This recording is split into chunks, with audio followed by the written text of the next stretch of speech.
had 73% being inspected late. Now we're at 0% inspected late for lodging. Significant improvement. And today we continue to grow. You know, this industry is an amazing industry in Minneapolis. We have 27,000 people employed in this industry in Minneapolis.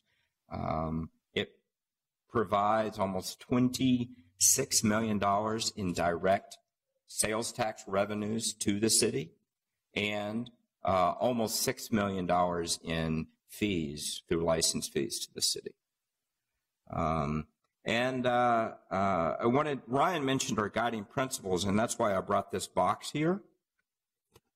Because in this box represents number 1 guiding principle.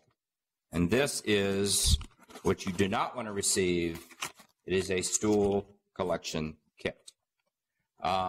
This is when we fail. We have to send out stool collection kits because we have a foodborne illness. We're trying to check what it is. Is it viral? Is it bacterial? Our number 1 guiding principle is always to protect public health. Number 2, we always serve our businesses and our community, and we're part of a city that works. Failing an audit is not being part of a city that works. Restoring the trust of our department is. Just to give you an idea of some of the things we do, we review every restaurant and facility that comes through, plan review. We have a dedicated team now that works with restaurants on those HACCP plans that Ryan talked about. We're doing a lot of focus on education and outreach. We have videos in 6 languages on food safety. We have handouts and guides in the same 6 languages. We had community forums last year where we had over 800 attendees. And actually just this morning we had a class in Spanish that was taught completely in Spanish by 2 of our inspectors who are native Spanish speakers. And then this week, tomorrow, we have a forum for our Somali business owners. That'll be all in Somali. What else is happening? Fewer citations. We went from we use a hammer to let's really work with our businesses. So we are taking a lot less money from business owners, and instead, we're getting a lot better safety outcomes. And this I'm extremely proud of. If you look at the blue is where we want to be, the orange is really bad, and the yellow is unfavorable. Look at the difference between 14 and 15 in what our inspectors are finding in restaurants as far as critical violations that are associated with foodborne illness. An incredible, incredible change. We got a lot going on. Green to Go, as you know, we're about halfway through implementation for that. We're just implementing the inspection phase of staple foods this year. We're working on an emergency shelter ordinance. We'll be involved in the Bring Your Own Bag. We're really pushing hard to get our data published and open to the public so we can be more transparent. You've probably heard about ELMS, and we're configuring that. The state is releasing a new pool code that we're adopting. We still have a lot happening. Industry continues to grow, stretching our capacity to maintain our inspection frequency. Implementing ELMS is going to be a major change for us. There's a new food code coming out next year, which is going to be pretty major. All those marking instructions Ryan talked about and our field inspector guide, that's all going to have to change because we're going to have a whole new rule book. I might add that we as a state are still operating under the 95 code, 98 code. So now we're going to be under the 2013 code, which is a huge improvement. And let's not forget the Super Bowl. We did a great job with the All-Star game and the Super Bowl. We have a meeting to start planning that next week. It's going to take a lot of planning to make sure we have a wonderful event with few stomach aches.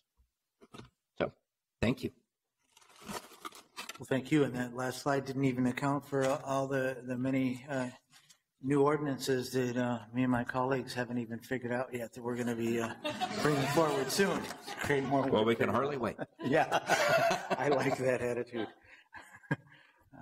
I really appreciate, I think it's just fantastic the progress that you've made and well it's going now. I appreciate the work that everybody has done to do this.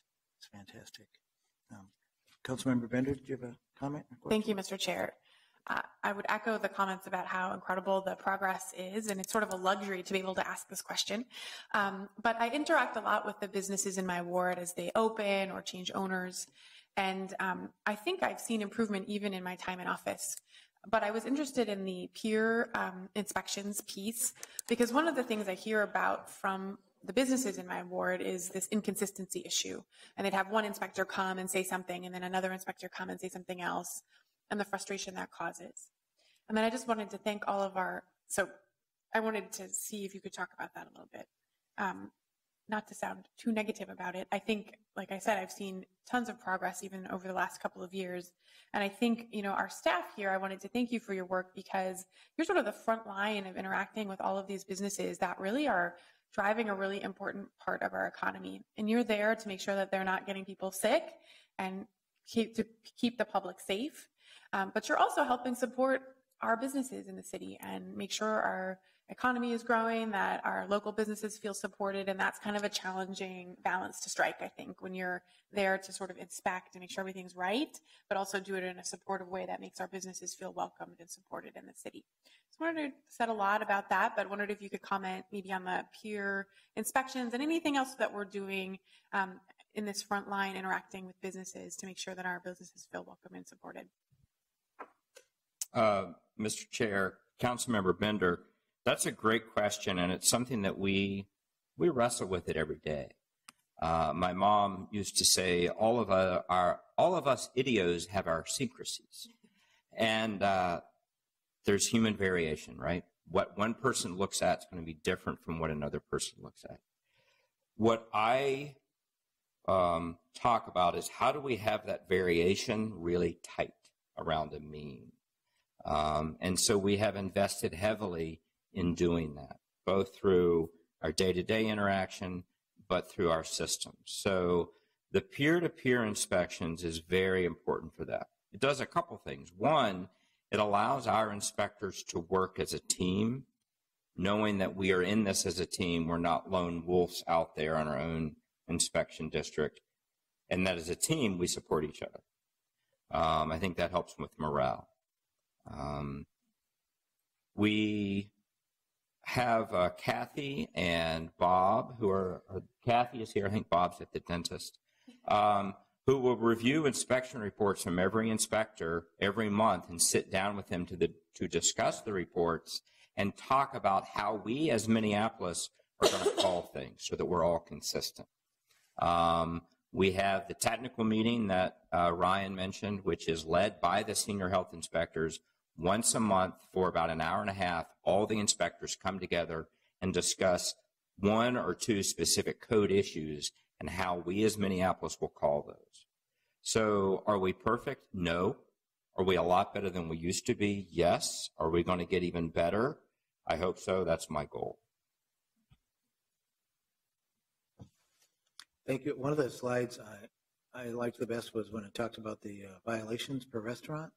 And I think that the goal, it's a sort of a shift maybe in mentality. I think that maybe years ago, or maybe this was just a myth, but it seemed like people were rewarded and the goal was to find more violations and more violations and more violations. But really what this shows is everybody's kind of striving. What we really want is no violations. And I think maybe by being a little bit more proactive, a little educational, doing the kind of training and the outreach with our businesses, more and more people are getting there. And I think that's just fantastic.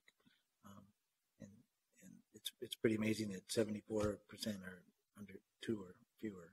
I wonder how many are at 0, but that would be probably a lot of them must be. Yeah, so that's wonderful. I don't see any other questions or comments. So we probably kept you all long enough. Feel free to stay after if you'd like, but I'm just going to move to receive and file this. All those in favor say aye. Aye. Any opposed? All right, and then that means our business has been concluded and this meeting is adjourned. Thank you, everybody.